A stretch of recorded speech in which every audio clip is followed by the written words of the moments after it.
যেন মহাসাগরে স্লোগানে উত্তাল ঢেউ। পুরো দেশ যেন এক হয়েছে জাতীয় সংসদ ভবনের সামনে। মহান বিপ্লবী শরীফ উসমান হাদিকে বহনকারী ফ্রিজার ঢুকতেই হৃদয় কাঁপল লাখ লাখ মানুষের। এই সংসদেই তো আসতে চেয়েছিলেন উসমান, মধ্যবিত্ত, সৎ, ধর্মপরায়ণ ও আধিপত্যবাদ বিরোধী বাংলার সিংহভাগ জনতার প্রতিনিধি হয়ে। এর জন্য ঢাকা ৮ আসনে একা একা হেঁটে বেড়াতেন যে যুবক, আজ তার জানাজায় লাখ লাখ মানুষ। মনের অজান্তে তুলনা, এটাই কি বাংলাদেশের কোনো জানাজায় সর্বোচ্চ জোয়ার?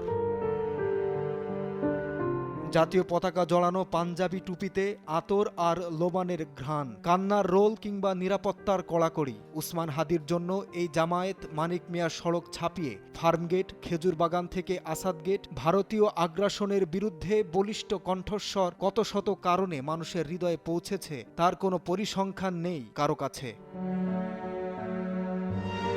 জুলাইয়ের ঐক্যর প্রতীক আরেকবার জাতীয় ঐক্যের প্রতীক হয়ে গেল। তার জানাজায় এক কাতারে জুলাইয়ের মুখ, বিএনপি, জামাত ও এনসিপির নেতারা। তারা বলেছেন গণ অভ্যুত্থান পরবর্তী বাংলাদেশে নতুন দিনের রাজনীতির শিক্ষক হয়ে থাকবেন উসমান।